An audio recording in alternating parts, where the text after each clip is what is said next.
New to the Veterans Day program today. At this time, please stand so that we can post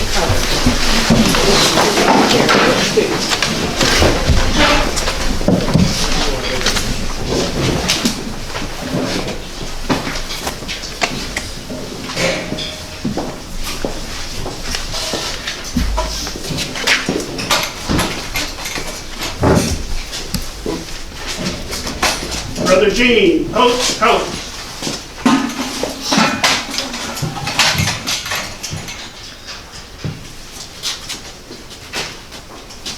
I pledge allegiance to the flag of the United States of America and to the republic for which it stands, one nation, under God, indivisible, with liberty and justice for all.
Debbie asked me to say a few words. We got about a 30-minute speech here.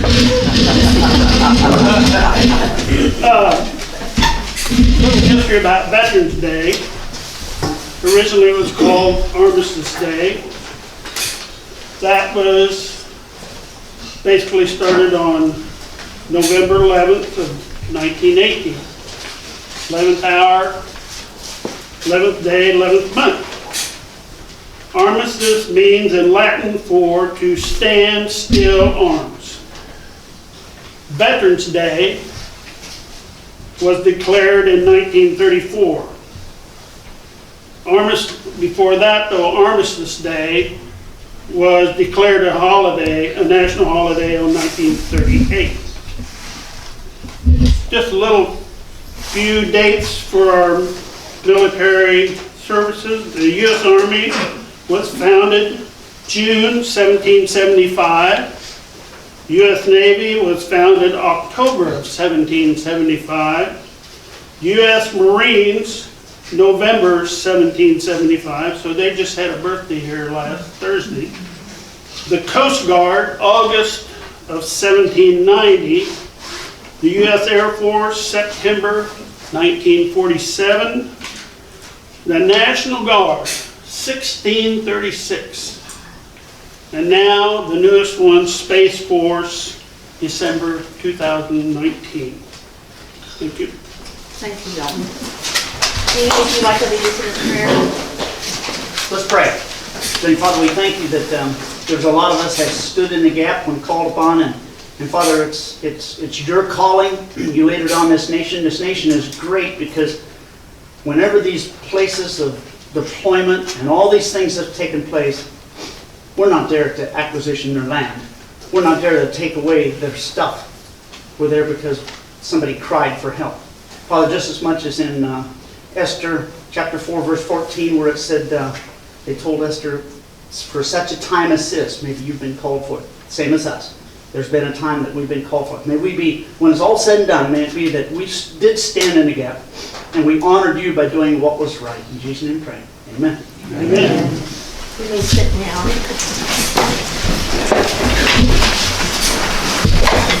I would like to also welcome you with a few words, and I want to show you the Onaga Herald. I would like the young men in this picture to please stand. They are Milton Falk, Lee Abbots, Dave Jenneret, Pete Gilsdorf, Larry Justice, I'm not sure is Tex Manuel, and then Denny Donahue. I want you to give them a round of applause because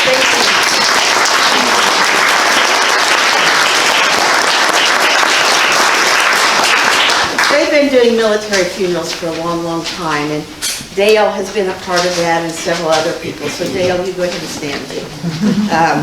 And we appreciate that continued service to our country. Thank you very much.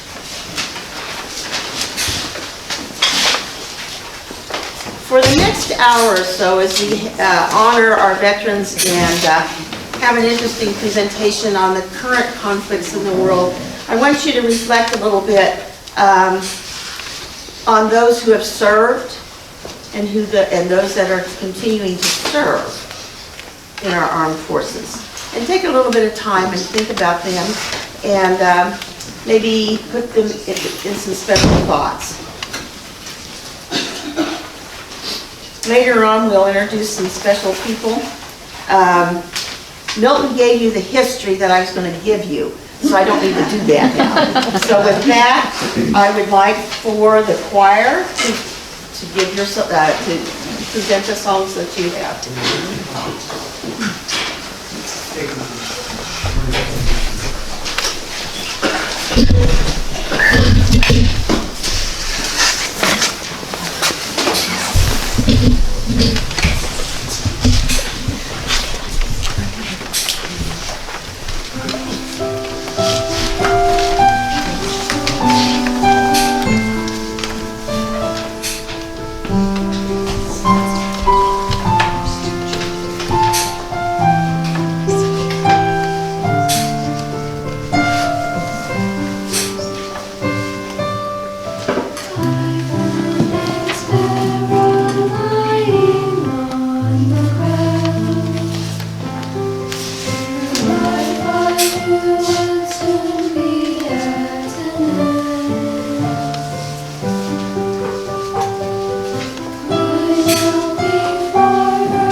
its peace.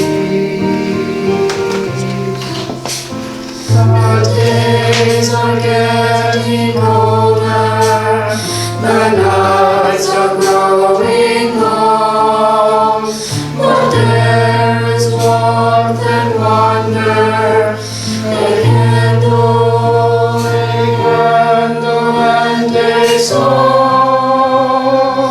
And so we shine, and so we sing, till doubt and sorrow cease. The heart of hope, a song of peace.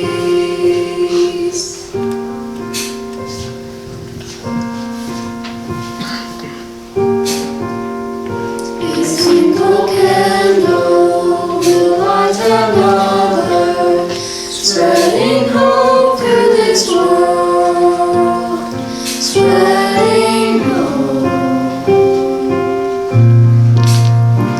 We share our heart's song with one another, singing peace to this world, singing peace. The days are getting colder, the nights are growing long, but there is warmth and wonder, a candle and a song. And so we shine, and so we sing, till doubt and sorrow cease. A light of hope, a song of peace. And so we shine, and so we sing, till doubt and sorrow cease. A light of hope, a song of peace.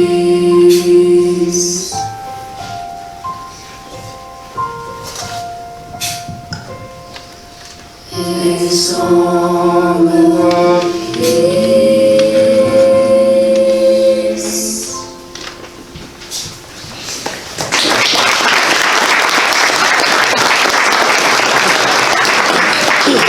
Let's get another round of applause for our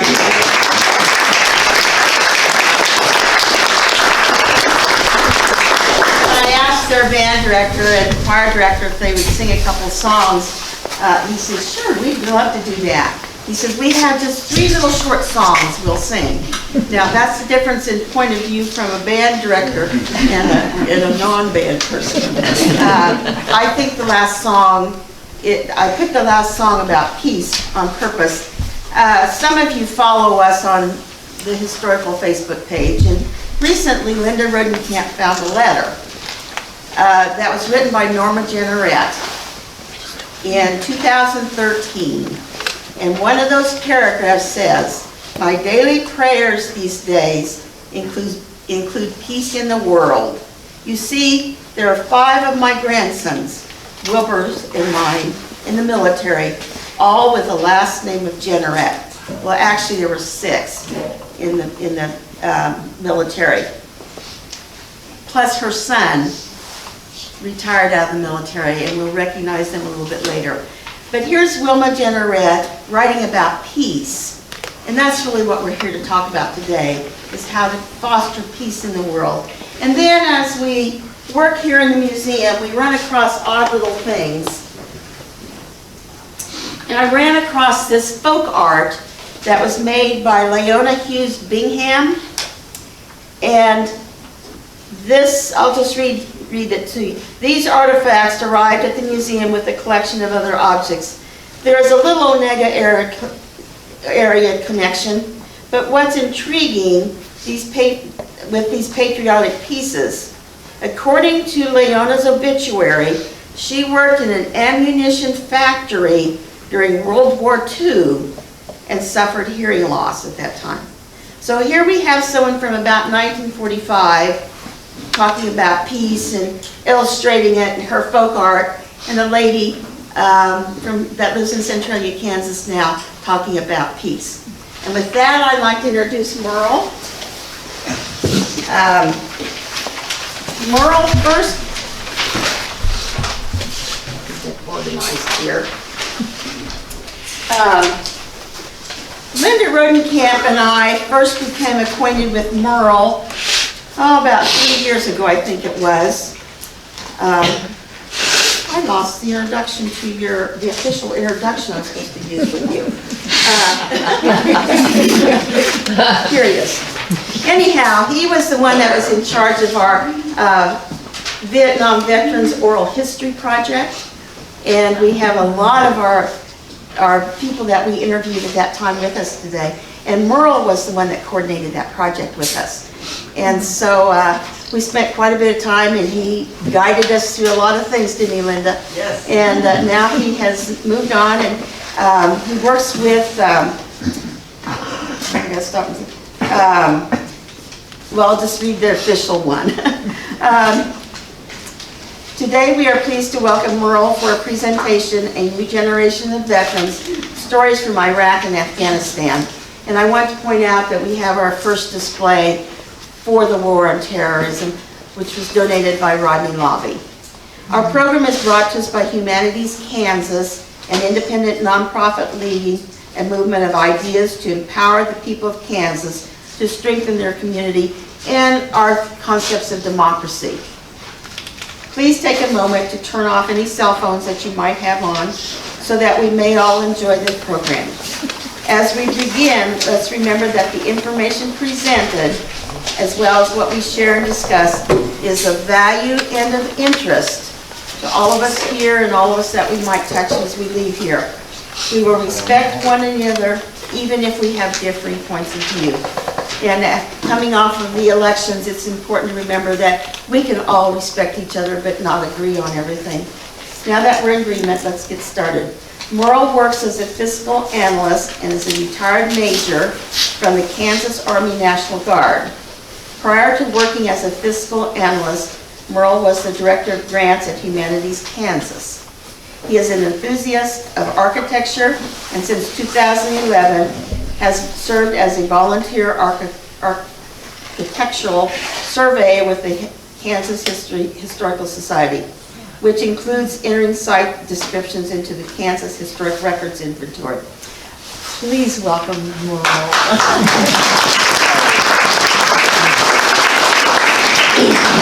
Good afternoon, everybody. I'm just going to take a couple minutes here to kind of get the slideshow brought up. And I want to thank the band. I enjoyed particularly the jazzy version of This Little Light of Mine.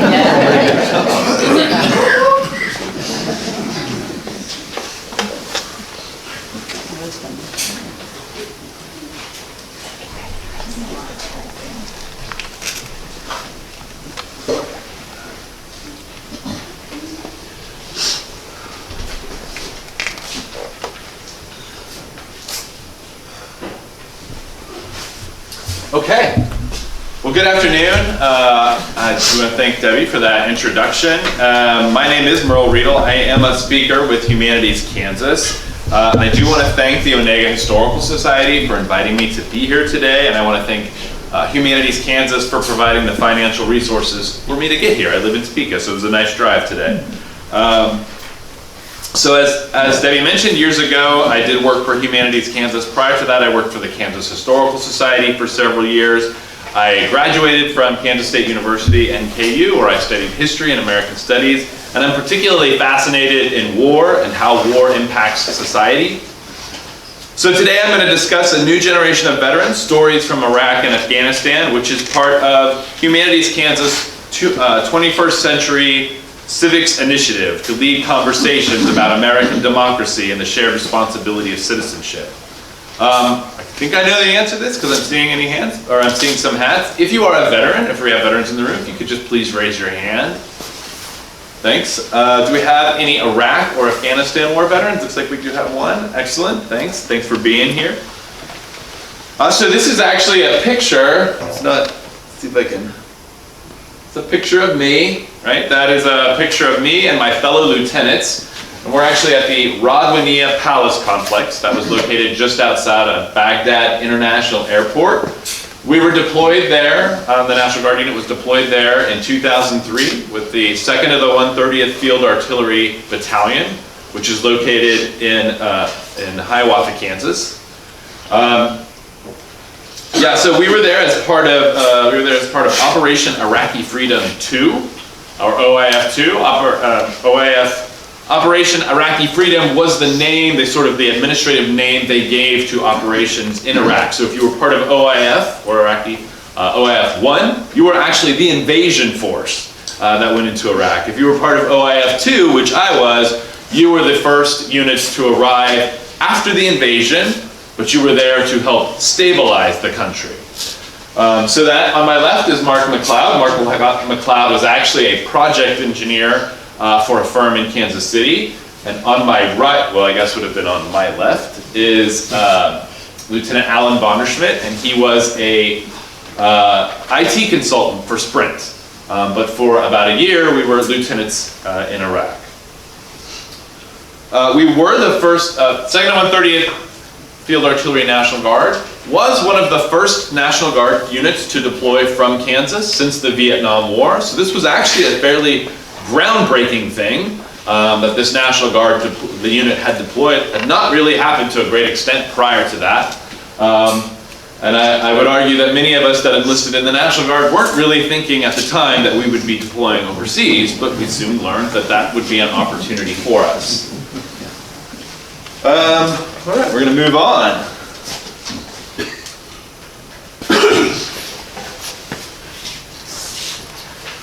So as I did mention, I am a retired major from the Kansas Army National Guard. I was assigned to units in Paola, Hiawatha, Wichita, and Manhattan. I actually deployed overseas 3 times. Deployed in 2003 to Iraq, in 2009 to Egypt, and in 2016 to Germany. During my deployment to Iraq in 2003, my unit provided what's called base defense. So we essentially operated the towers and the gates, controlling access into and out of a base. Additionally, I do have 2 brothers that served in the Army. One was active duty, one served in the Kansas National Guard. I have a sister that served also in the Kansas National Guard. And now I have one nephew that serves in the Kansas National Guard.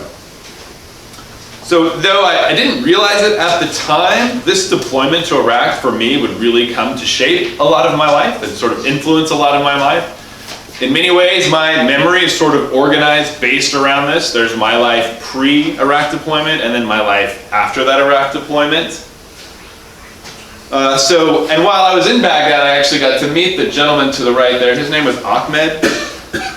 He was an educated electrician that worked in Iraq. He was part of the Southern Shia resistance, so he was a resistant force to the Saddam Hussein regime until the U.S. forces arrived in 2003, and then he began to fight with the U.S. forces in 2003. And eventually, he was working at the same camp I was, providing security around the camp. So I had an opportunity to meet with him and talk with him. He was a father of 3 children.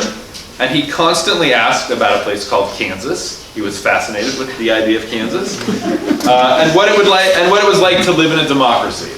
And I was 25 at the time, but that's really a hard question to kind of explain. It's what it's like to live in a democracy. I had not lived or seen anywhere else, so it's hard to keep a reference point. But it did make me realize that there is a large portion of the world that actually doesn't live in a democracy. They don't live in the same world that we do. They don't have the same resources available to them. And as Debbie mentioned, in 2018 when I worked for Humanities Kansas, I coordinated the Kansas Stories of the Vietnam Veteran War Project. So that was a statewide oral history project. We worked with the Onaga Historical Society. We worked with about 8 to 9 other institutions across Kansas collecting oral histories or stories from Vietnam veterans. There was a couple things that I learned doing that. It's that number 1, telling your story can be a powerful way to deal with buried emotions and pay respects to your brothers and sisters in combat. I learned that the American public often has little understanding of what that experience is like, but there is strong interest around members of society in understanding that experience better. And I also learned that memories fade, and they fade rather quickly. So now's the time to sort of record your stories and memories.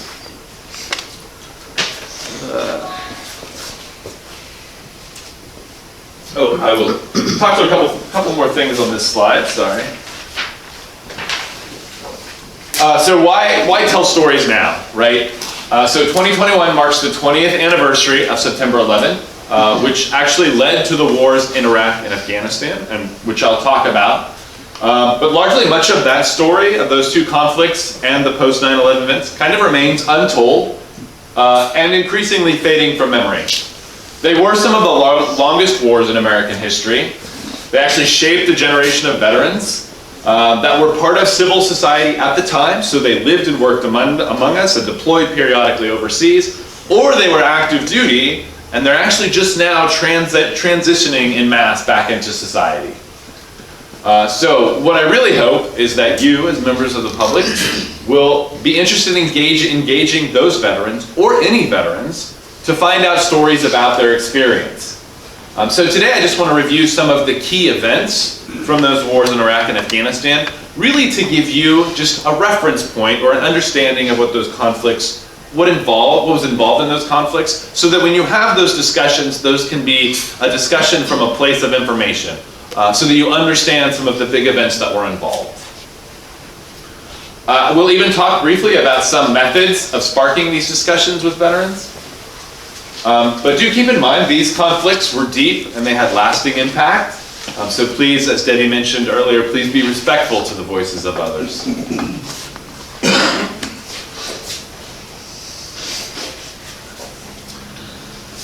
So, post 9/11 veterans, what do we mean by post 9/11 veterans?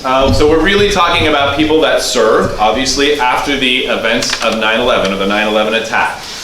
We are primarily talking about those individuals that served in Iraq from 2003 onward, and that served in Afghanistan from 2001 onward. So here are some statistics. On the left, you'll see some stats related to the post 9/11 veterans, so Iraq and Afghanistan. And just for reference, I've included some stats from World War II. Post 9/11 conflicts lasted a period of about 20 years. World War II, we're talking about a period of 4 years. So for between 1.9 million and 3 million U.S. service members served in post 9/11 operations in Iraq and Afghanistan. Over half of those that actually deployed more than once. There was a total of 6,800 U.S. service member casualties between those two conflicts.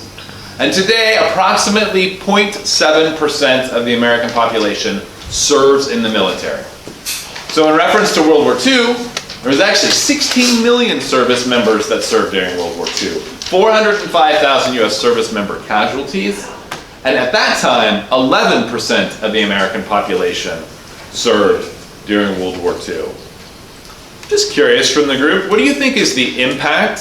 If during World War II we saw 11% of the population, today less than 1% serves. What do you think is the impact when we have a much smaller pool of people serving in the armed forces?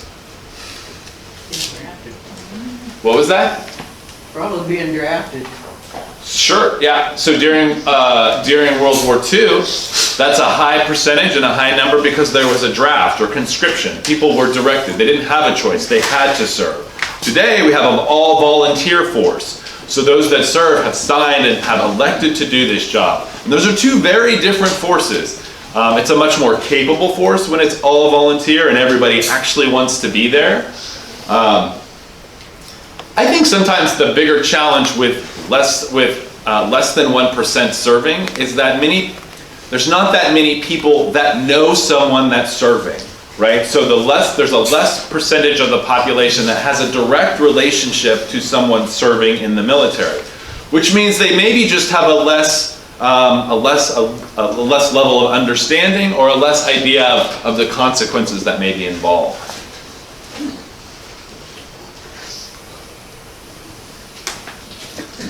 You go to the war with the army you have, not the army that you might want or wish to have at a later time.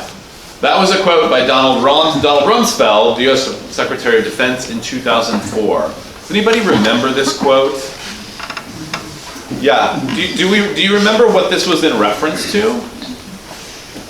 Yeah. It was an interesting quote. So the Secretary of Defense, Donald Rumsfeld, at the time was touring Iraq in 2004. And this was a response provided to a U.S. soldier that asked why the Army lacked vehicles with additional armor. His response speaks to this new form of warfare that actually erupted in Iraq and Afghanistan. That's called insurgency, right? And this relied a lot on the use of hidden roadside bombs and other tactics. Hidden roadside bombs that would explode as U.S. U.S. service vehicles traveled down the road. It would disable those vehicles and injure the soldiers inside. It was very easy for the enemy to do this. They could plant these ahead of time, and but it was really something we had not seen a great deal of until Iraq. And then they started using this tactic. The U.S. response to that tactic was to add armor to the vehicles to withstand those blasts. And it was not, it was a vast project, and it took a while to do. And at that point, only a portion of the vehicles had been armored. But a large force of U.S. force was in Iraq traveling around in unarmored vehicles. And so this was rather frustrating for soldiers who knew this resource was out there, but was not seeing their vehicles get armed rapidly. And so this question was posed to then Secretary of Donald Rumsfeld in Iraq. And if you're ever, for those who may have served, if a Secretary of Defense comes to the theater to visit, it's a very scripted visit, right? It's very prescribed what he'll be doing, what's saying. And they usually don't get challenging questions from service members, but this individual happened to be able to stand up and ask this question, why this process wasn't going smoothly.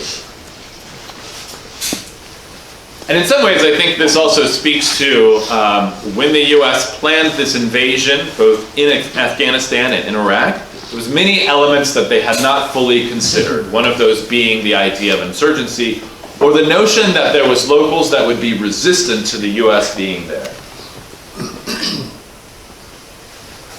So I want to just talk briefly about the geography of the area when we talk about the wars in Iraq and Afghanistan.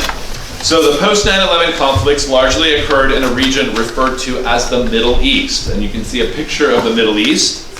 This is a geopolitical region comprised of approximately 18 countries that connect the continents of Asia, Europe, and Africa. It's really the confluence of three big continents.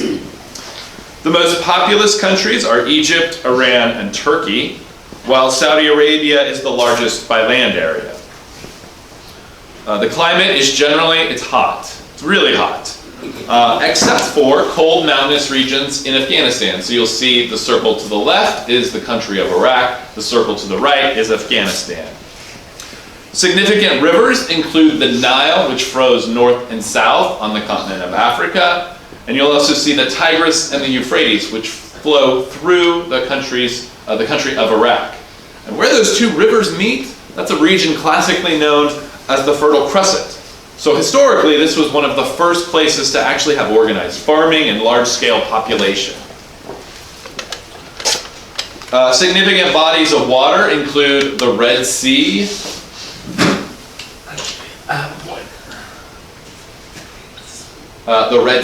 right here, and you'll also see the Persian Gulf. And most of the countries around the Persian Gulf have vast reserves of what? Oil. Vast reserves of oil around the Persian Gulf. And just of note, you would see here is Iraq, the capital, Baghdad, is located roughly up where these two rivers are in approximation of each other, and Kabul, Afghanistan. Kabul is the capital of Afghanistan, located roughly in the center. So I'm going to talk a little bit about those two wars, Iraq and Afghanistan, but to talk about them, we sort of have to talk about the origin of these conflicts. You really can't talk about the origin of the Iraq War from 2003 without first talking about the Persian Gulf War from the 1990s. So the precise origin of the 9/11 conflicts, it's kind of difficult to determine. There's lots of conditions that led to it, but probably the most clear is the Persian Gulf War. So in August 1990, Iraq, at the discretion of President Saddam Hussein, invades neighboring Kuwait. January 1991, U.S. President George Herbert Walker Bush, this guy right here, leads a multinational coalition to actually remove the Iraqi presence from Kuwait. February 1991, the coalition pushes Iraqi forces out of Kuwait, so they achieve success. They liberate the country of Kuwait. Coalition forces, which involves the US, then enters Iraq and halts. The coalition determines that objectives are met and does not advance to Baghdad. Saddam Hussein is left in power at that time in 1991, and dissenters in Iraq later face brutal oppression. So President Bush faced pretty immediate criticism for not continuing on into Iraq and not taking the city of Baghdad.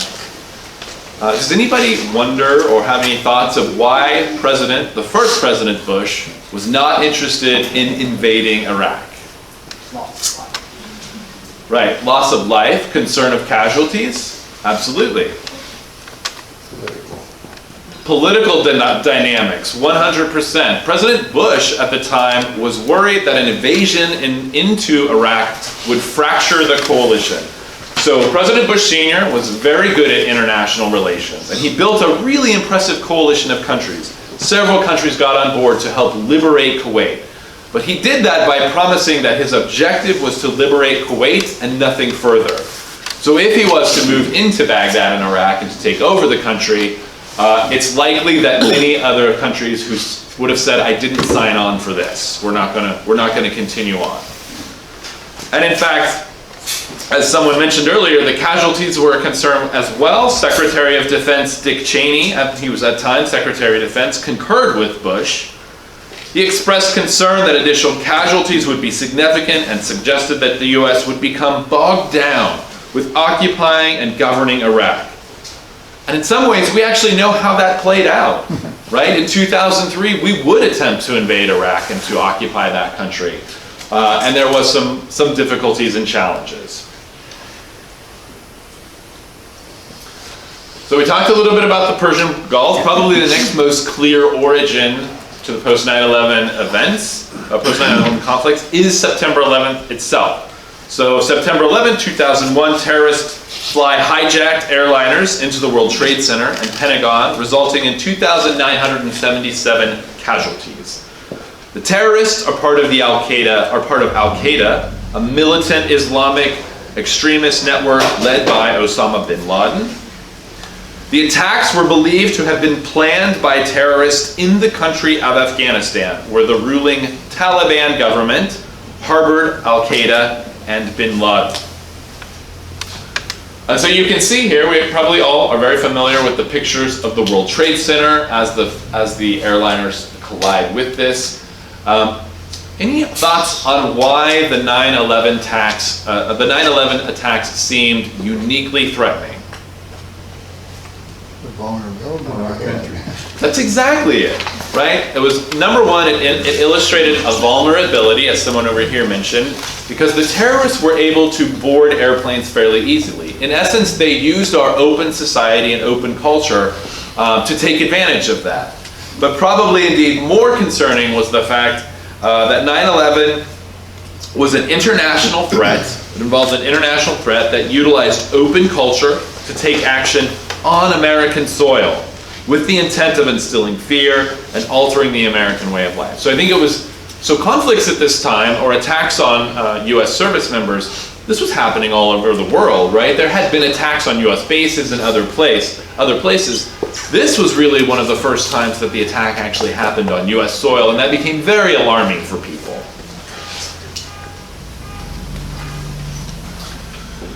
So I hear you, the rest of the world hears you, and the people who knock down these buildings will hear all of us soon.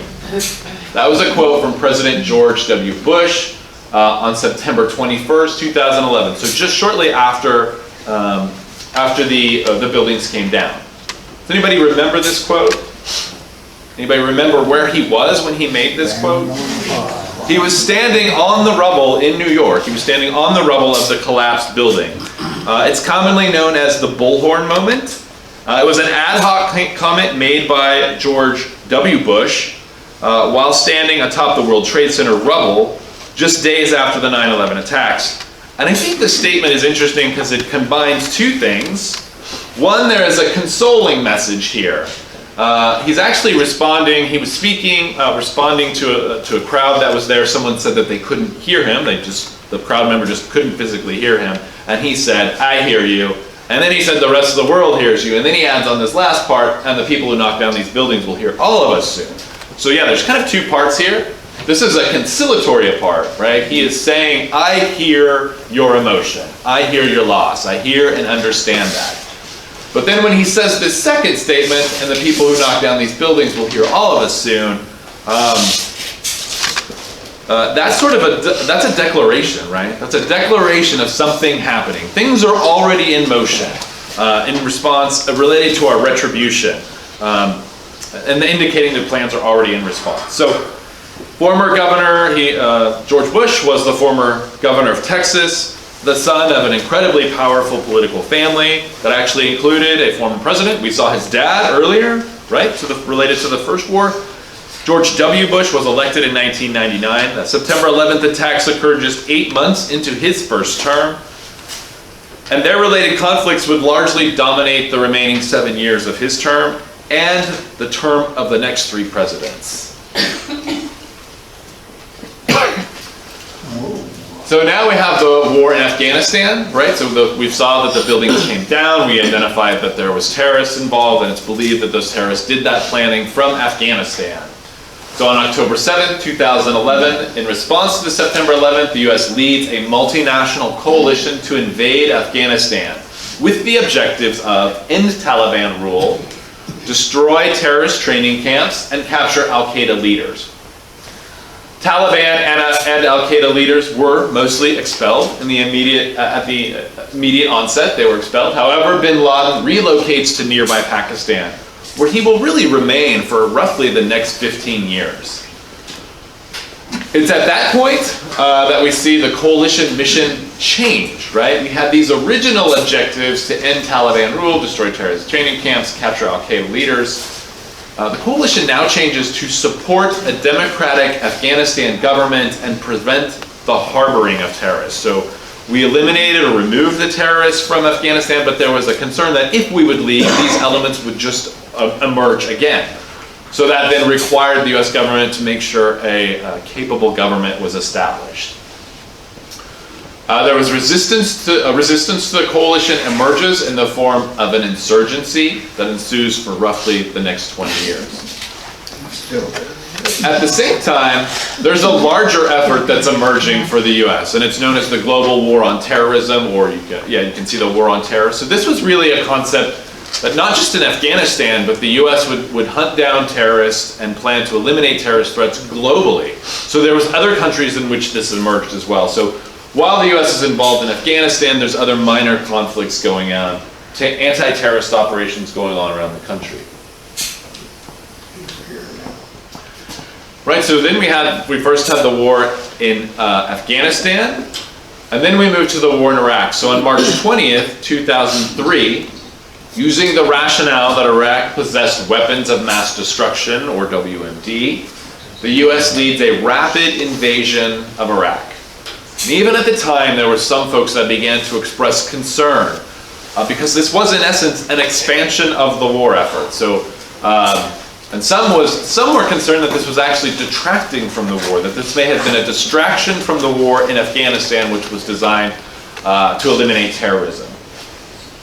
Some of the objectives related to the war in Iraq, and there was many of them, but these are a few that I think are interesting.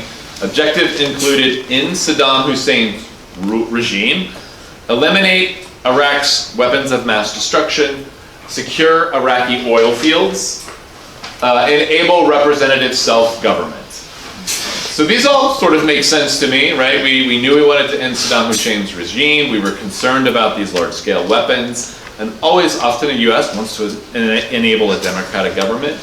However, this one, secure Iraq fields, seems different from the others, and it would seem odd that we would list this as an actual objective, but this was an objective.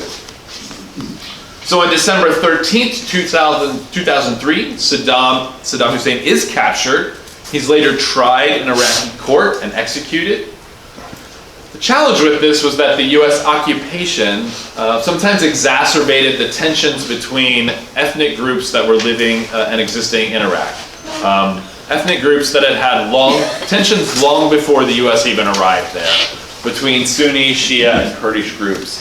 There actually became an insurgency. An insurgency emerged in Iraq as well, with elements wanting to resistant to the U.S. presence in Iraq and also competing with each other for influence. I want to talk quickly about the picture on the right. This is a picture of Marine Lieutenant Tim McLaughlin. He was given this flag by Senator Chuck Schumer for his aid to victims on 9/11. So he actually was helping respond in New York on 9/11, and he was given this flag. He brought it with him to Iraq, and on April 9, 2003, the flag was draped over the statue of Saddam as the U.S. forces seized the city of Baghdad. This was a rather famous image. Does anybody remember this image? Yeah. There were some issues with this image. Does anybody remember why some did not like this picture? The flag, right? The challenge, this was shortly after this flag was taken down and the Iraqi flag was put up. The problem was that this was used as an image to justify that the U.S. was an occupation force or an aggressor force. So when the flag went up, it was easy for people to make the argument that the U.S. had invaded and we were trying to occupy the country, when really the U.S. wanted to project the image that they were just there to support the Iraqi government and to liberate Iraq from the Saddam Hussein regime.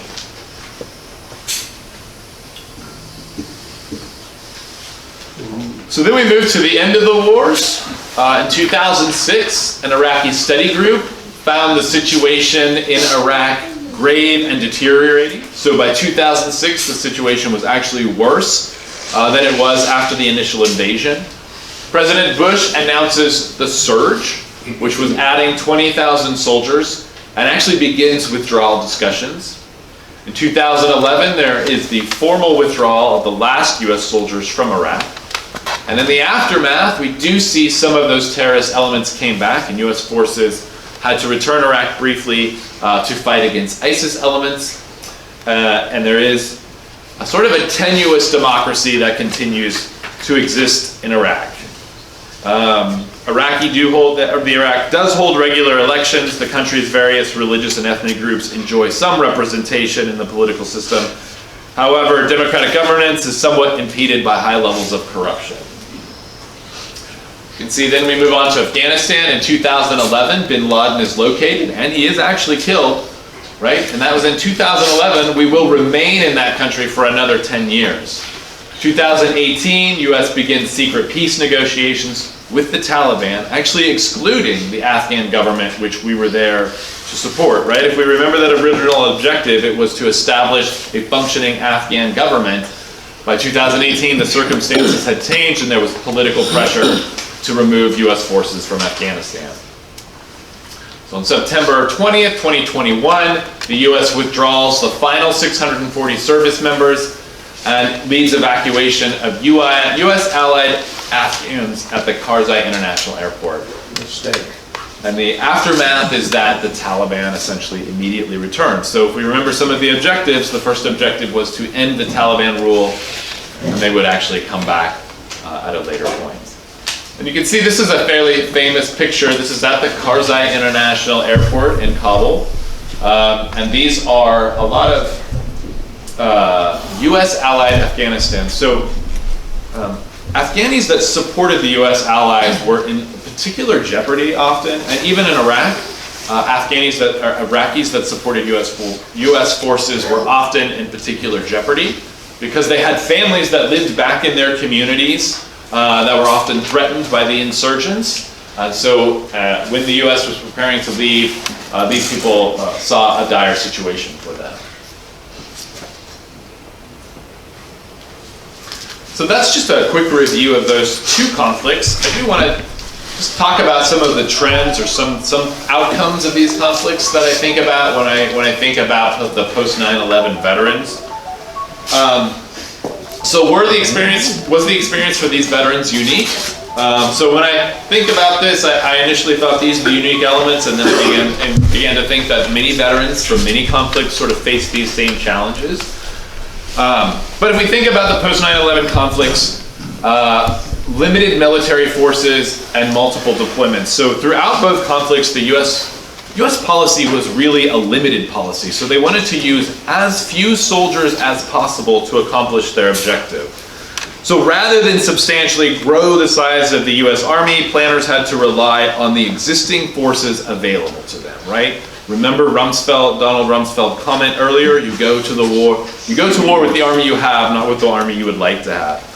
So rather than committing resources to recruiting a larger volunteer force, or rather than implementing a draft, a regular rotation of existing units was implemented. So we wouldn't add more, but we would just rotate the same people through more frequently.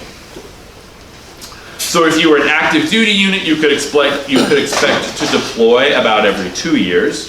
If you were a National Guard or Reserve unit, you could expect to deploy about every 5 to 6 years.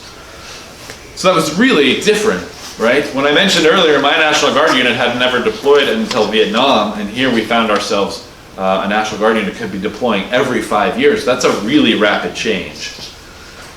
This often resulted in numerous deployments for any one individual. And for National Guard units, this could mean deploying the community's doctor or police chief was going to be gone for a year every 5 years. Next we talk about counterinsurgency warfare. So that can sound like a complex term. What that really means is it's military actions taken against irregular forces. So it's the US fighting against not a nation state, but an irregular force that exists. Rather than large land battles between national armies, a counterinsurgency involved conflict with unidentifiable combatants moving around the civilian population. U.S. forces had to establish a vast network of large bases and forward operating bases, and each of those was surrounded by a civilian population that could or could not be harboring enemy combatants. So the challenge in that type of conflict is to win the hearts and minds of those people in those communities so that you'll convince them to no longer support the insurgency. Talk a little bit about reliance on locals.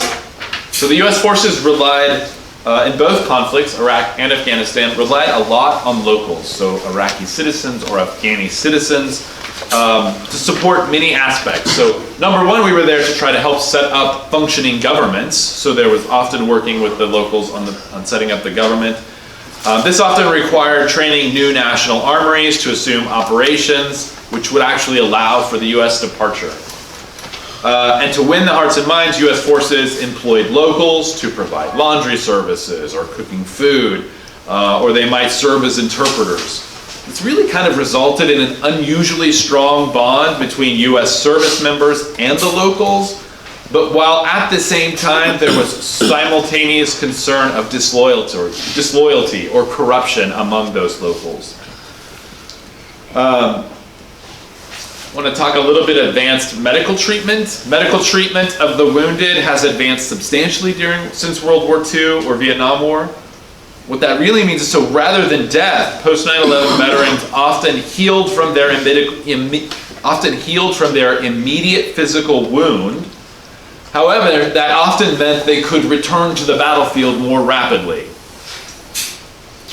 Or an increased percentage of those would go home maimed or surviving with permanent injury or loss of appendages. So rather than large casualty numbers, there was a larger number of people who either returned to the war or were going home with prosthetics. I want to talk about embedded reporters. Does anybody remember this term, embedded reporters? Yeah, this was a new concept for the Department of Defense during Iraq and Afghanistan. So in previous wars, like Vietnam or World War II, there was often tension between the media and the army or the armed forces. And so there was actually often limited access. They would not allow reporters access to operations, which then would cause reporters to assume that there was nefarious things going on. So the Department of Defense came up with this clever idea of instead of keeping reporters away, we would let them in. We would actually embed them with U.S. forces, so they would live and move with U.S. forces as they conducted operations. So this was a really new idea. There was some that expressed concern about this, and the concern was that reporters may lose their objectivity because the reporters relied on U.S. service members to provide their security and safety. They were often fed by the same people that were fed, like by U.S. service members. And that their concern was that there was this unusually strong bond or loyalty formed between the reporter and the U.S. service members that the reporters may not be reporting objectively. I want to talk about changing forms of communication. So, though we didn't have full use of cell phones by the time Iraq and Afghanistan started, we would by the end of this. But regardless, there was new forms of communication that emerged during these two conflicts, such as email or video conferencing. And those were great, right? They allowed service members to communicate with family immediately and more frequently. However, those digital forms don't really lend themselves well to long-term preservation. People didn't save their emails. So in previous conflict, we can have a robust written record because soldiers were writing home to family members were writing home to soldiers. During these conflicts, there was a lot of emails going around, and those emails didn't really go anywhere or weren't saved anywhere. So we actually, in some ways, have less written record of the individual soldier experience during these two wars than previous. So I want to talk about the photo here. This is a photo of Lieutenant Dan Luckert. He's of Norcross, Georgia. He actually had one leg blown off, as well as part of the other leg when a bomb exploded under his Humvee in Iraq in 2008. Advancements in prosthetics, and you can see he has a prosthetic leg right there, or artificial limbs, allowed Luckert to return to combat in Afghanistan in 2010. And he actually elected to do this. This was, as soon as he was injured, his objective was to get back to the battlefield. So he's injured in 2008, and 2 years later, he's back on the battlefield. So, I mean, that sounds like a noble thing, right? That someone has the desire to return to the battlefield, but there are certainly some challenges with what that does to a soldier who comes back after a serious conflict like that and returns to the military. I often think of two soldiers that I deployed with to Iraq in 2003. They were twins, the Abel brothers, and they were right out of high school. And so they had enlisted and they deployed with us, and when we were getting ready to come back from Iraq, they had heard of another Kansas National Guard unit that was preparing to deploy and go back. So they were able to sign up for that deployment. A deployment's often a way to make a fairly good chunk of change, right? A young soldier, you're getting a monthly paycheck, but you're not having to pay for rent or housing, you're not having to pay for food, so you can bank up money. So for these soldiers, they felt like these two brothers, they felt like it was a good investment to go on the next deployment that was going out.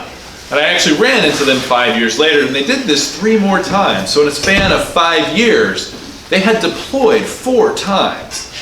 And that's really somewhat concerning to me. That's a demanding function for those 3 deployments. I think what was interesting to me is they were telling me when I saw them 5 years later, they were just now applying to get into college. And they had expressed that all of their peers were already done with college. So not only did it subject them to 4 years of what was probably some extraordinary circumstances, but it really kind of set their development back by 5 years. They weren't moving at the same rate as some of their peers.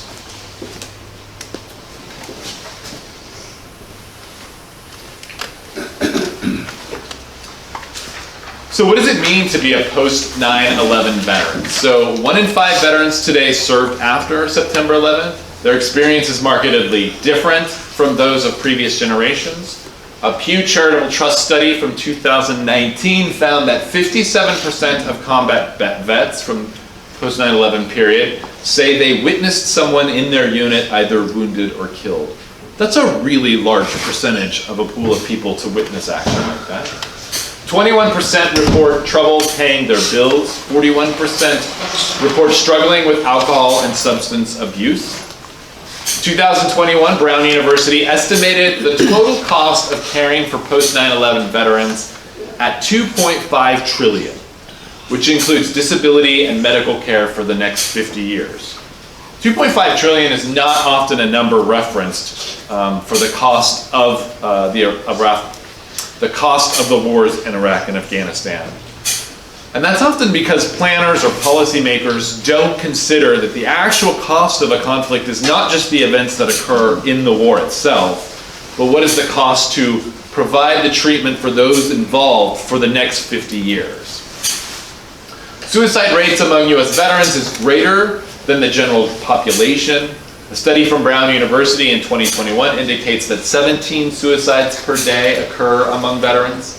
For post-9/11 veterans, this is largely attributed to traumatic brain injury resulting from improvised explosive devices. We talked a little bit about these earlier. The roadside bombs would go off and essentially rattle soldiers inside the vehicles, if not more severe injuries. But the challenge was that this was happening so common that people were concerned about this trend of traumatic brain injury.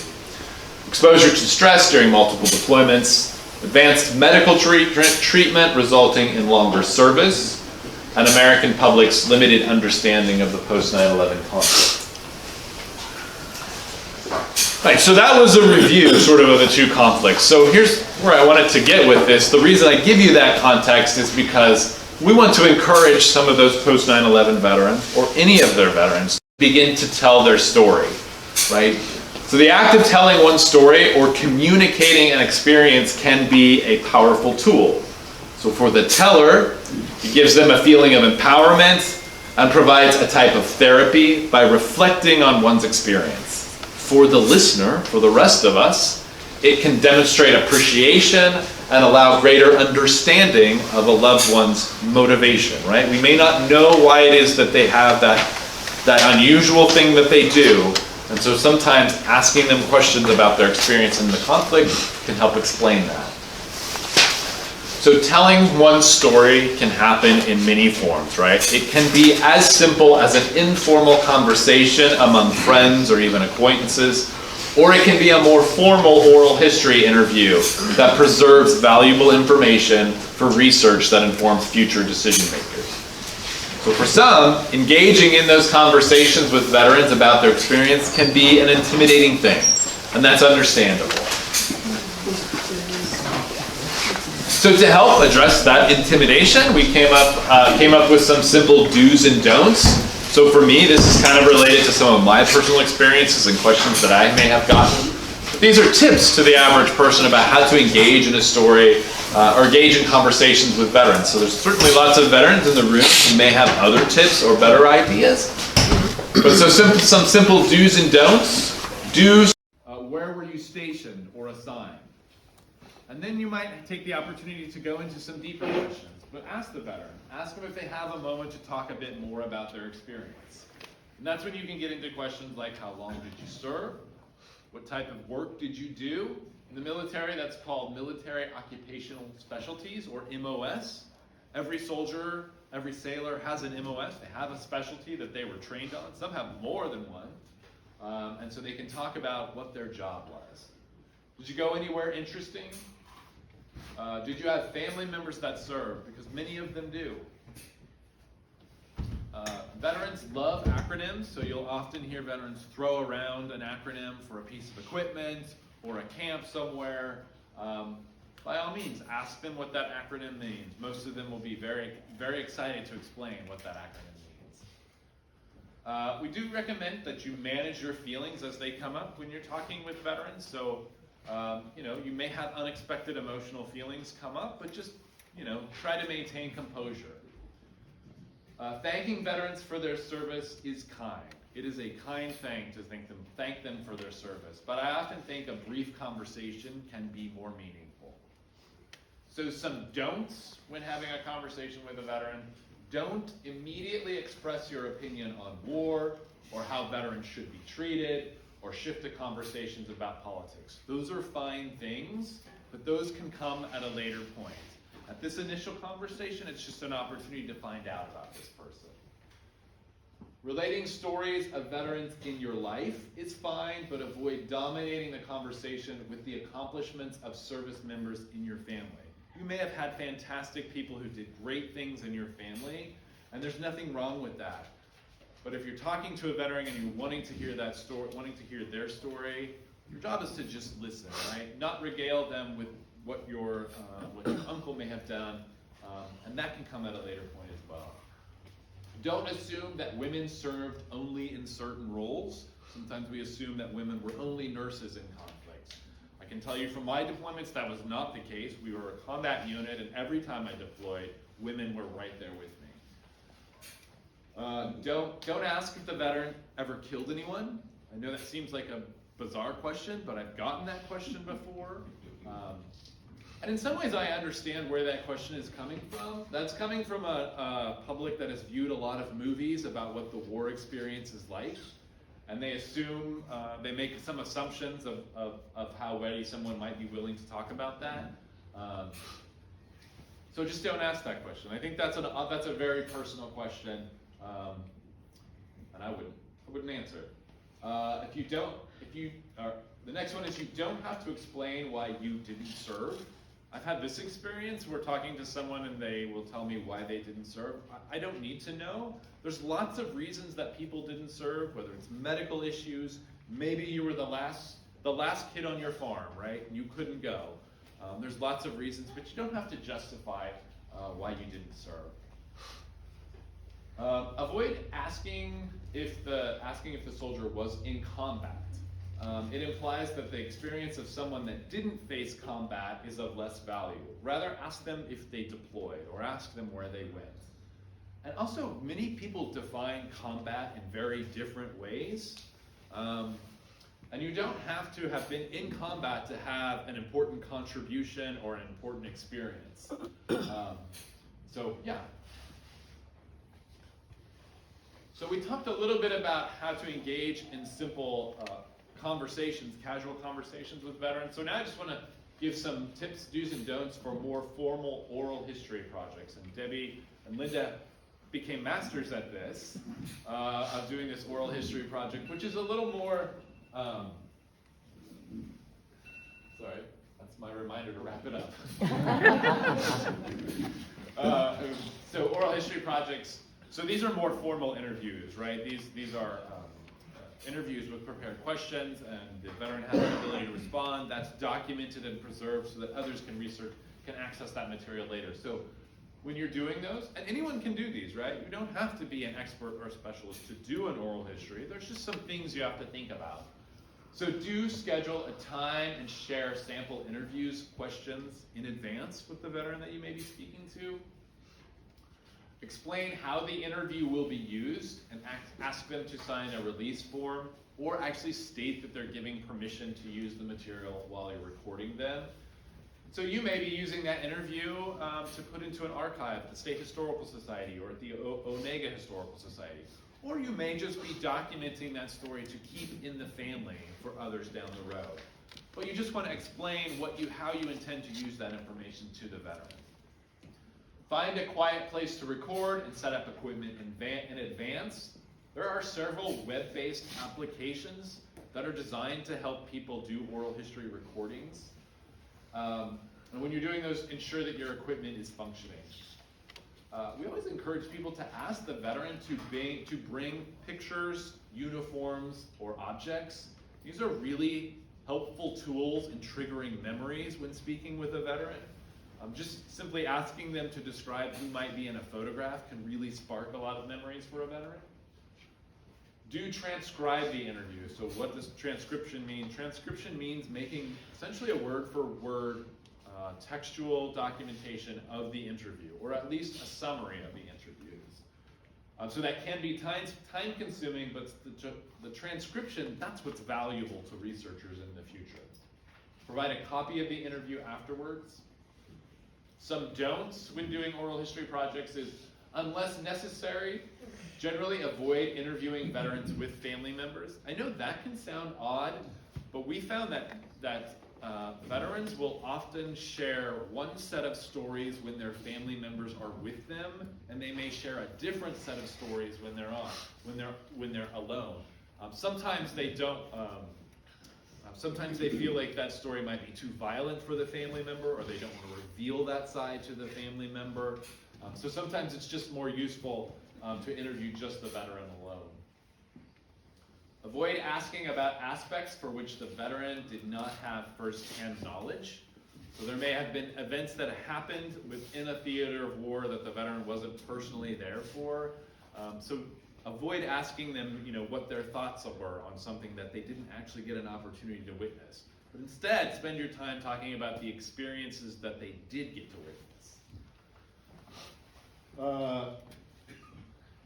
Don't assume you can edit out noises. That's always kind of difficult. Don't forget to ask the veteran to state their name, years of service, and service branch on the recording.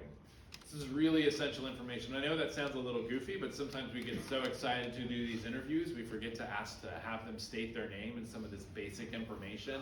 But this is the information that's really essential for future researchers. And don't feel compelled to record lengthy conversations in one setting. Someone may have a lot of stories to share, and maybe it takes more than one setting to do that. These are just some of the resources that are available if you were ever interested in doing an oral history project. There's the Veterans History Project at the Library of Congress, which provides really nice instructions for the average person to do an interview with a veteran and their family. There's also the StoryCorps application. Is anybody familiar with StoryCorps? This is an oral history program that's often heard on National Public Radio. It's really quite moving. And they provide a tool, an app for your phone that you can use to record those stories. So that concludes my presentation. I want to thank you. This is a picture of me and my boys when we were in Iraq the last few days before we departed. That's my name and email. If anybody has any questions or any follow-up items. So I do want to open it up just for questions because, as part of civics and leading discussion about democracy, it's powerful to hear other people's thoughts. Anybody have any questions about what we've reviewed?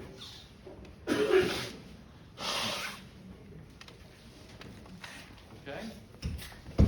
All right. Well, I appreciate everyone listening, and I'm going to turn this back over to Debbie. Thank you, Murl. Let's give him a little round of applause.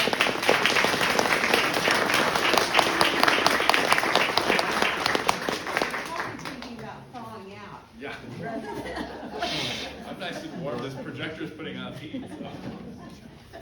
That was very interesting. And for our young people, perhaps provides you a little bit of perspective on Iraq and Afghanistan.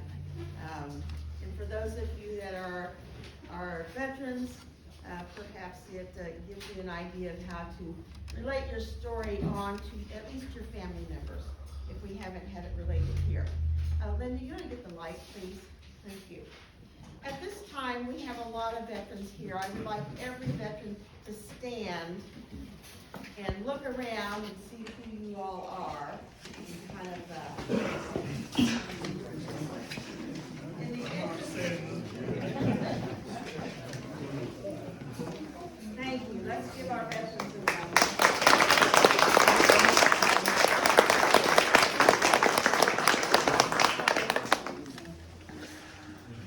I would like for Ann Reeves and Margaret Lee Huffman to come up, and they have a special presentation for some of our Vietnam veterans.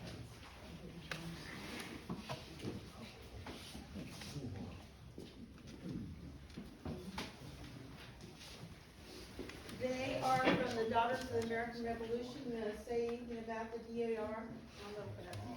Not too much.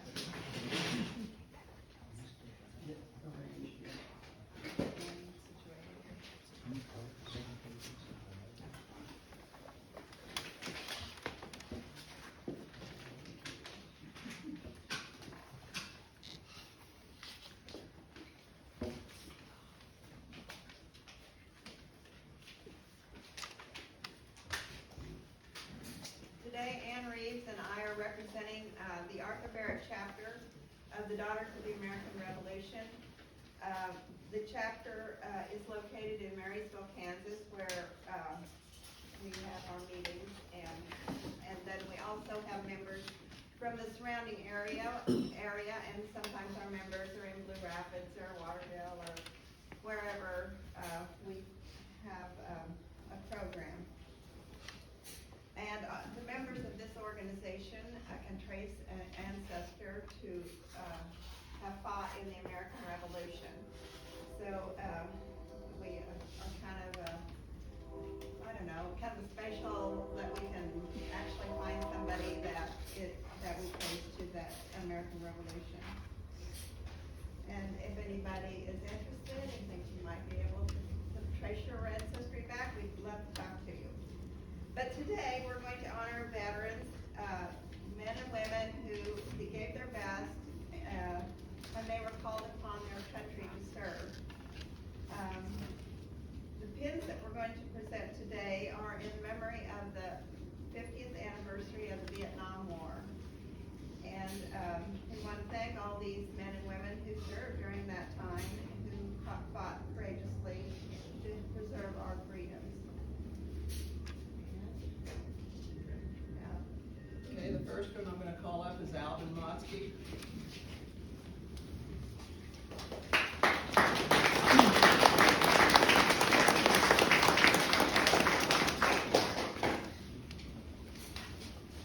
Alvin was an E4, served in the Army. I want to welcome you home. Thank you for your service. It was very important to all of us. I have a pin for you.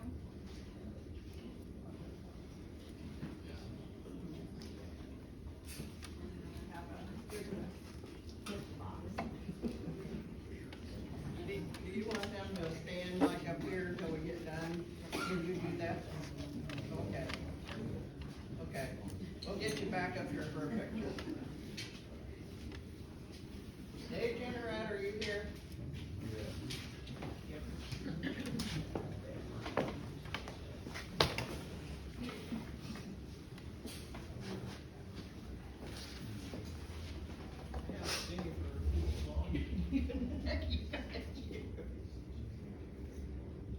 Welcome home. You gave good service to our country. We all appreciate it. And your bravery and courage will always be remembered.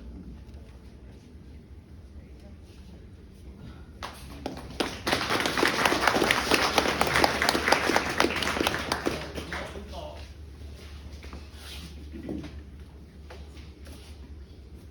Welcome home.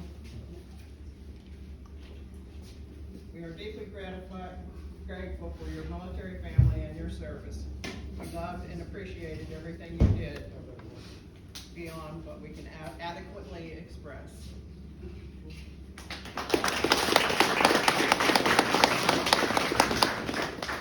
Dale Colvin.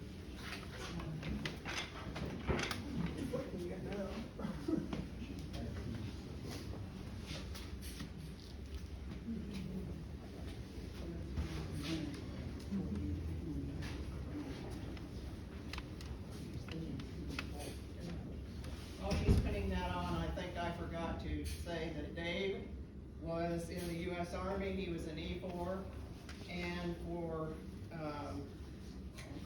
Milton Falk, U.S. Army Specialist 5th Class. And this is Dale Colderman, U.S. Army, who's a sergeant.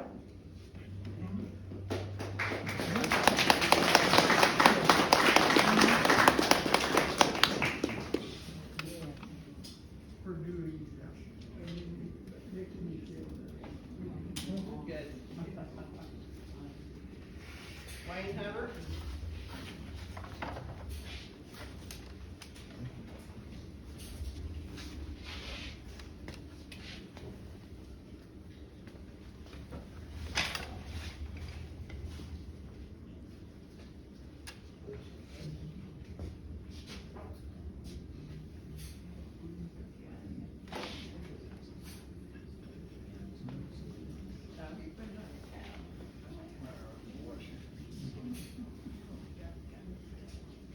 Welcome home, Wayne. We are so thankful for everything that you did for us and sacrificed for all of us and your family while you served. And we'll be always grateful for that. He was Navy E4.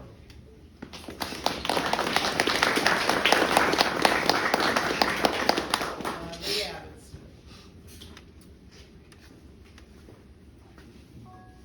We still recognize you.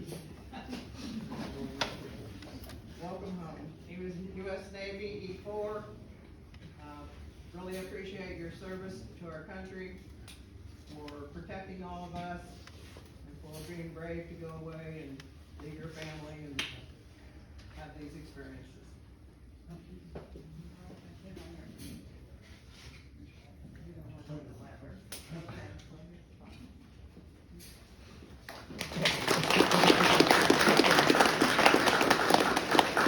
Eugene Pearson, U.S. Army, E5.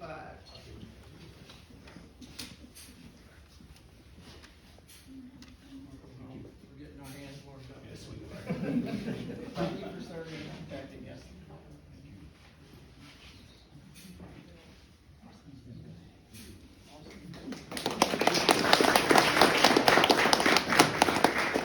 We have John Nelson.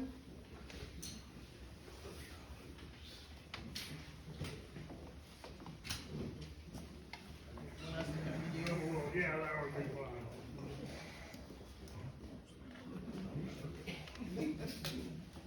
John served in the U.S. Navy. He was in E4.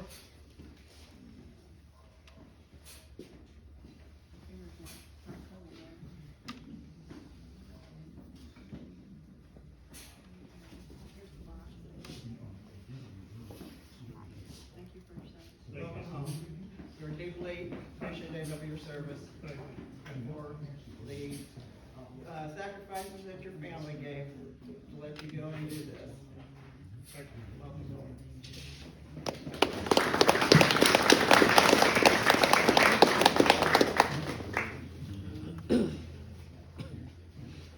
Next is Commander Denny Donahue.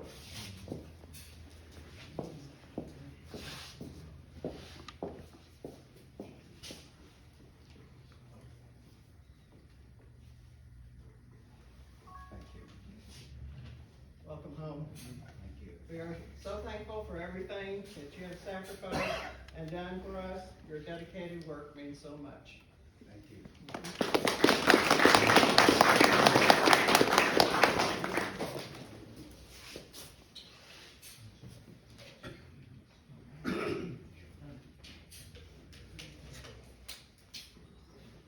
Leroy Bailey, U.S. Army, PSG. Get it right? Sorry, yes. Welcome home. Thank you so much for all your service.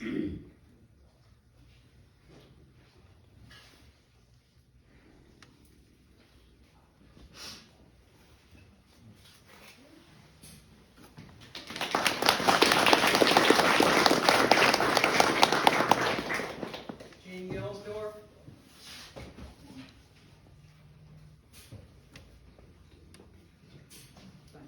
Welcome home. You've gotten a little older too. Our freedom is protected by men and women like you. And we appreciate the sacrifice of you as a soldier as well as your family.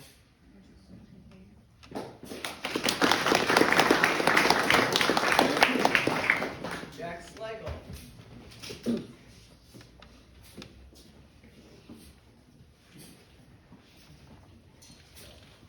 Welcome home, Jack. He was Army Specialist Corps. Thank you very much for serving and protecting our freedom. Thank you very much.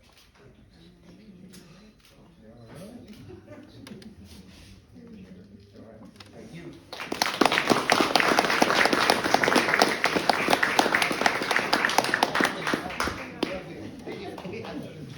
Okay, that's all that I have. Is there anybody that I've missed? Ardell Kufal. Ardell. Welcome home, Ardell. Thank you for your service. And what did you serve in? Army. And Sergeant in the Army.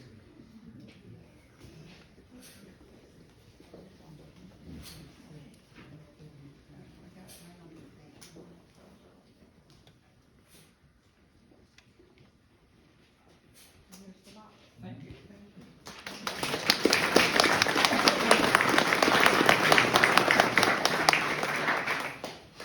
Did anyone else come in that I didn't notice that is a Vietnam veteran?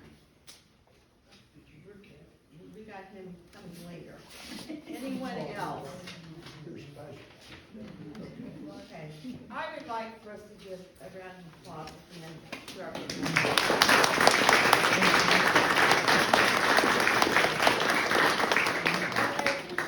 Ann Reeves is one of the members of our historical society, and she contacted me and wanted to know if they would be able to come here and present those pins. So I think they deserve a round of applause also.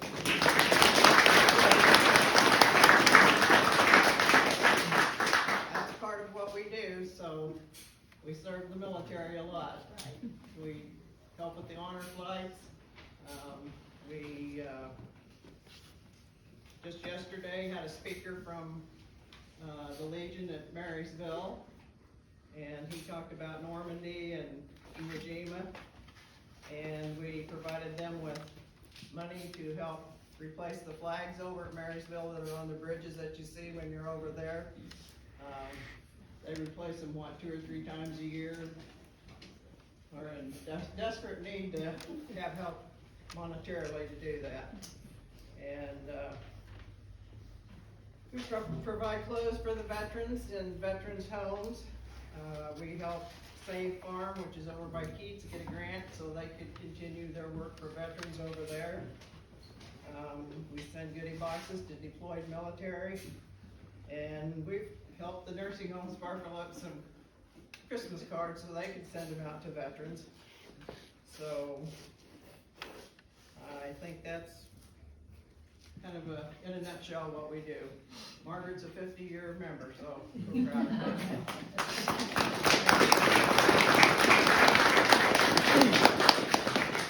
Thank you. Linda Rosenkamp, can you come up and help me now?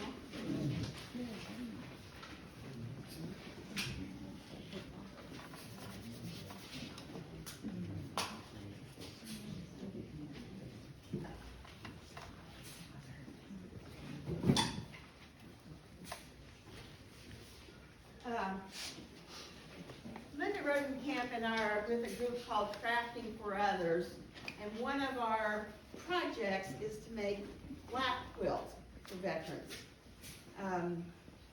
Many of you have the Quilt of Valor, the larger one, but we do a smaller one.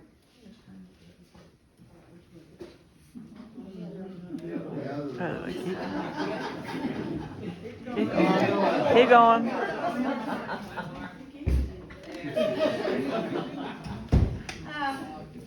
This particular quilt is going to go to Kent Jenneret, and I would like for him to come up at this time.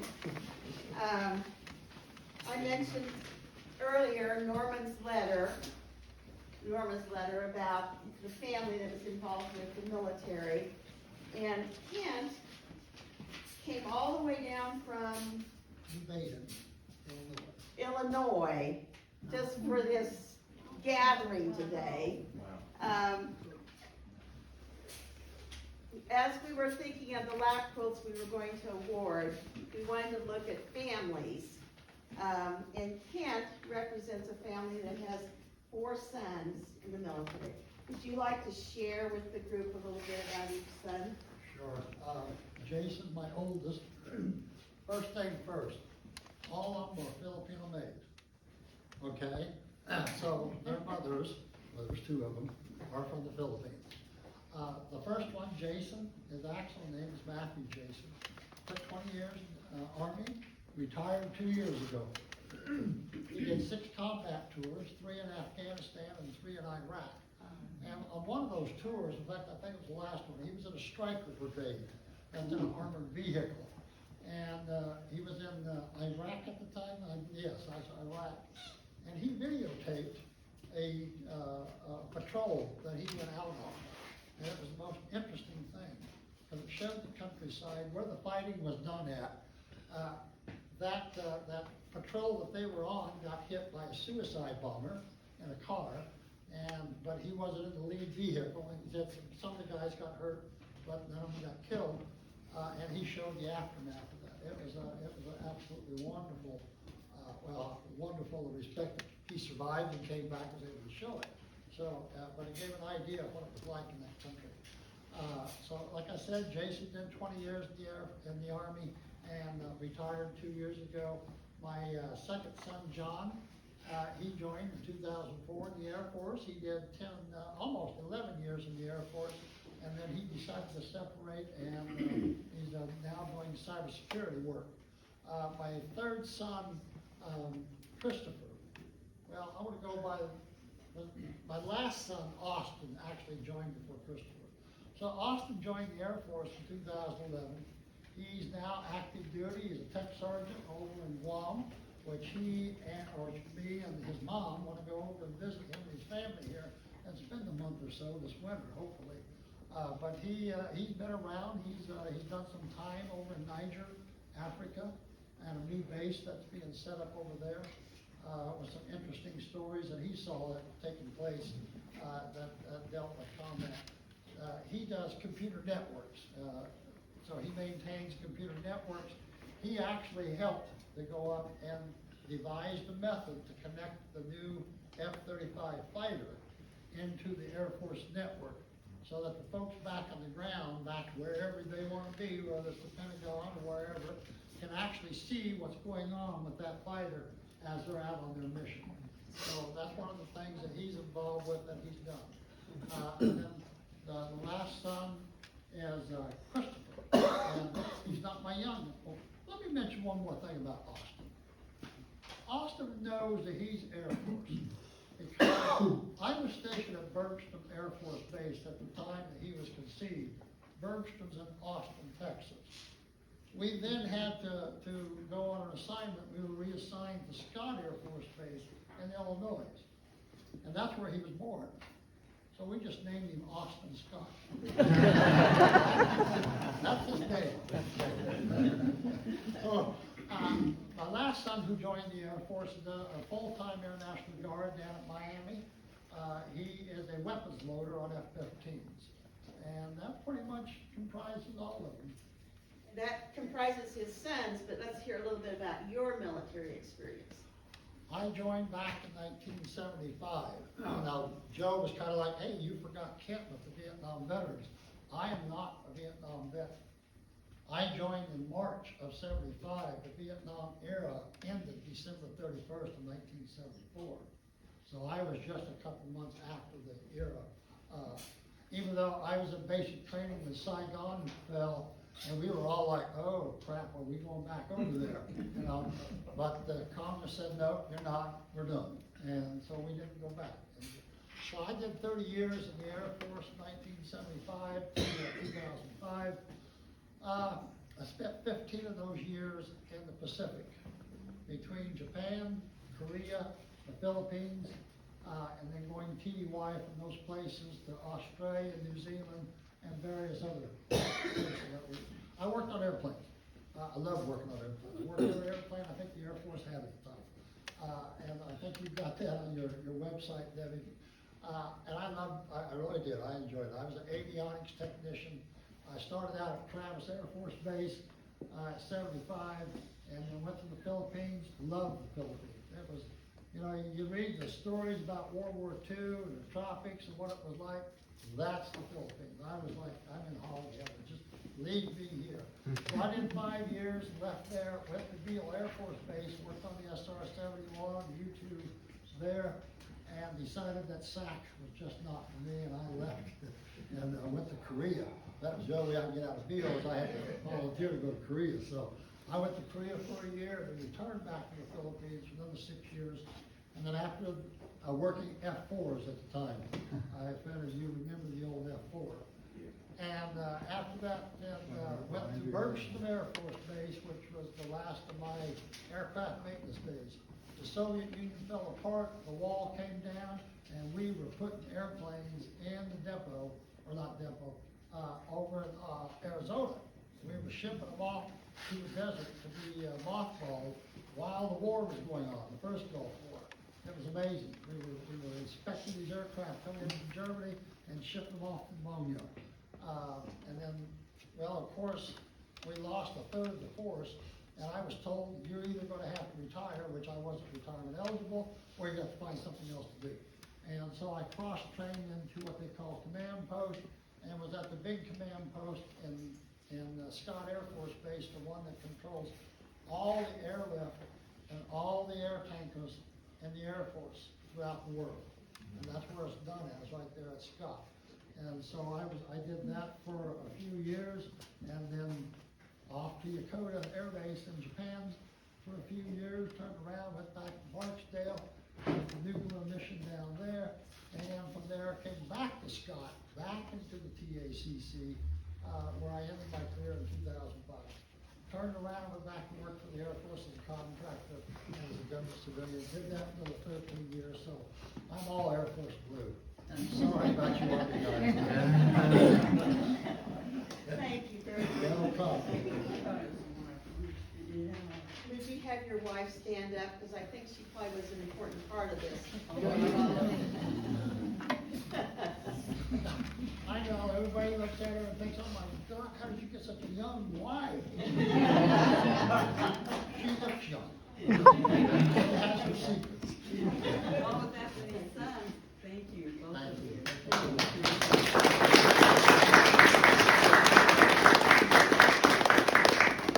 I think Doug Kennerin is here, and although Doug didn't serve, you had a son who served also.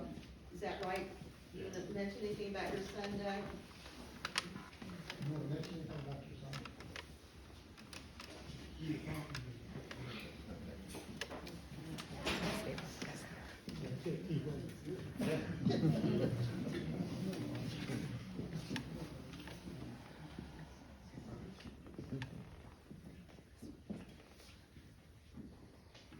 want to say anything about your son? Brian was in the Army. He was in it for 6 years. And he was over in Germany. And I remember him, when we did see him, he had his heels on his feet were so calloused from ill-fitting boots. And he didn't complain. He liked it over there. And it was great. I was in the Navy for a little while, but that was just before the Vietnam started. We've kind of had a service there. You do. Please accept this quilt on behalf of our crafting for others, for you and your son. Yes, I will. Thank you.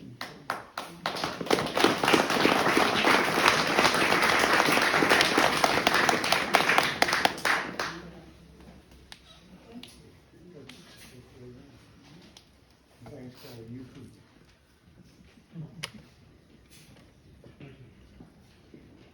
We have John Nelson, and we'll come to you. We want you to accept this black quilt on behalf of Crafting for Others in memory of your service. Thank you. I appreciate it. I'll hold it back.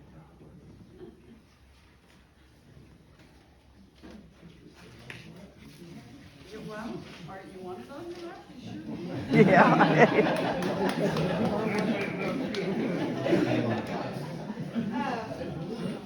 This quilt is for Rodney Lobby. He was not able to come from Oklahoma today, and didn't work out for his mom to be here to accept that quilt.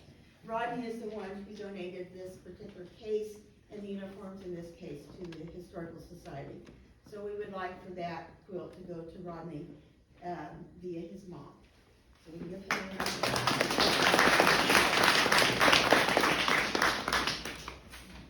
And our last black quilt for today goes to Murl.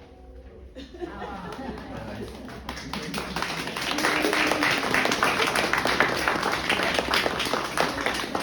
your service to our country. The multiple facets that you work with our country in and continue to do so. Thank you very much. I didn't know you were doing this. So this is a surprise. Thank you.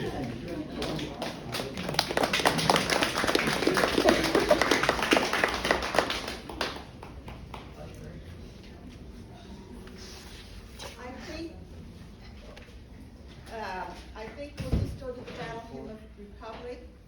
If We're that's- gonna sing that as a group. We're gonna sing that as a group. everyone. Oh, okay. Because I was sick last week, I didn't get a chance to teach the kids that song. So, Well, wait a minute, does the band want to play? we can. I think we'll go to Valiant Republic, if that's okay. I'm not known for my brevity of anything, so those of you that know me, know that it's gone a little bit longer. Before we do the Battle of Republic though, we will retire the colors out at our flagpole, and we'll have taps out at the flagpole. You can either come with us to help take the flag down, or you can stay in here, or you can go into the Founders Hall where there's heat and thaw out. But there are a lot of refreshments that Debbie Manuel has gotten ready for you in the other room. So it's kind of up to you. A couple of veterans will come out and pull our flags down for the season, because we are officially closed for the winter.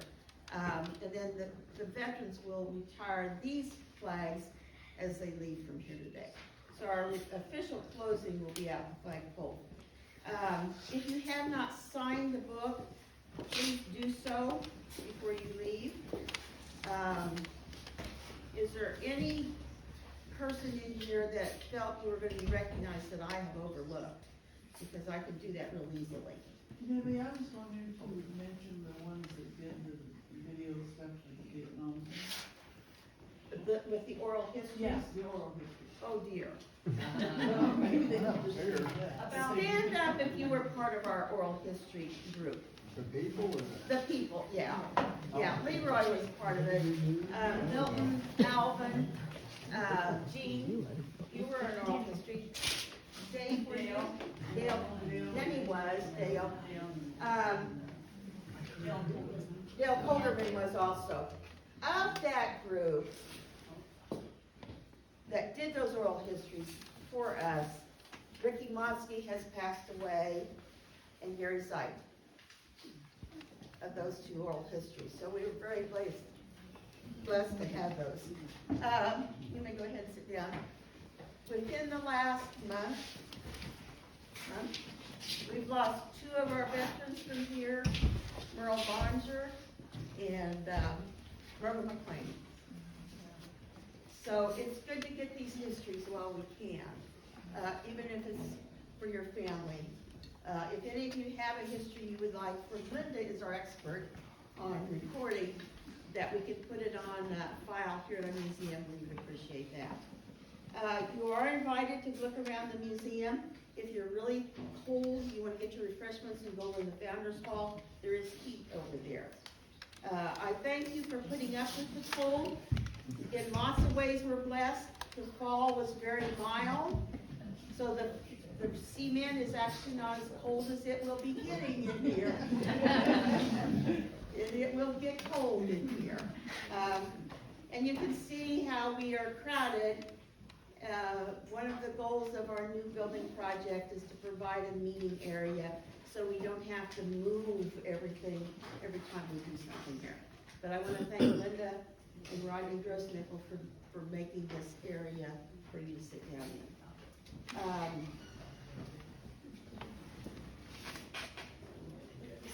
With that, would you like to lead us in the Battle Hymn of Republic? And those of you who would like to go down to the flag can follow us down there. Otherwise, you can wander through the museum and get your refreshments.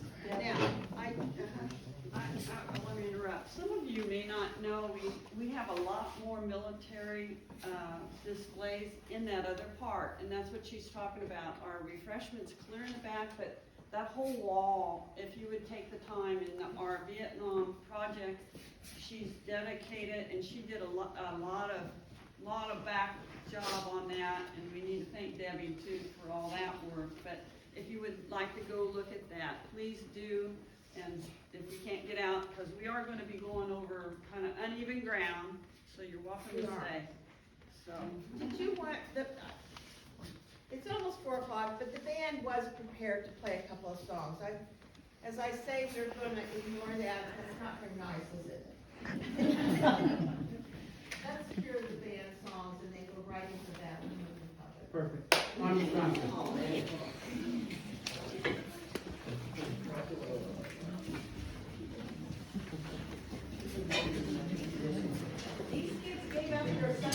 to do for us, so.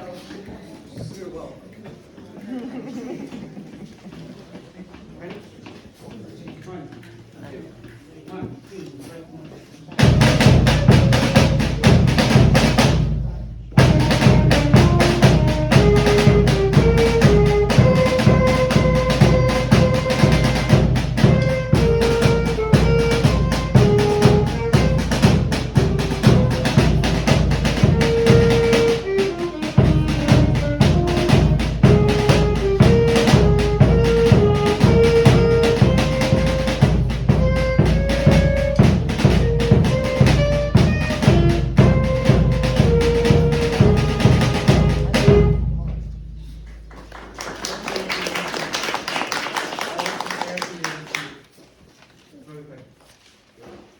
Then we'll go to, we go back to.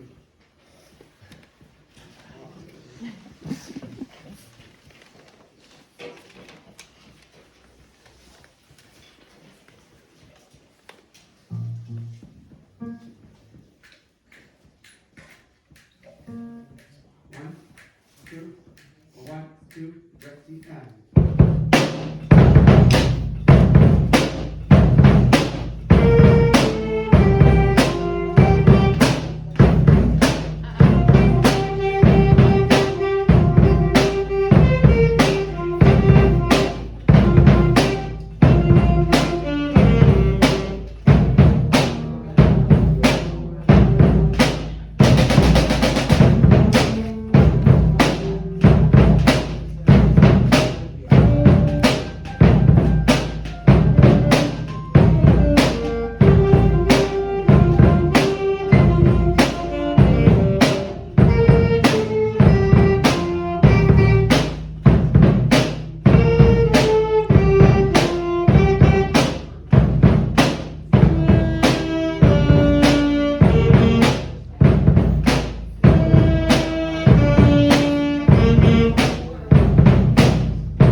Sing the glory of the coming of the Lord.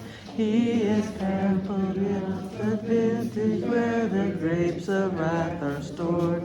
He hath loosed the faithful lightning of the terrible swift sword. His truth is marching on.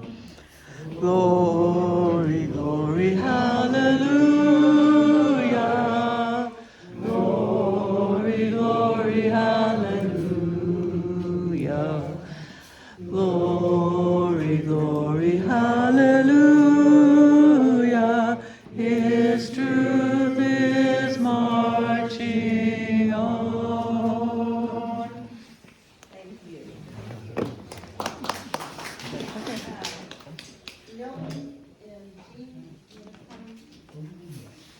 The desire of the Onaga Historical Society to retire this flag for the winter season. It is only honorable and proper that we do this to preserve it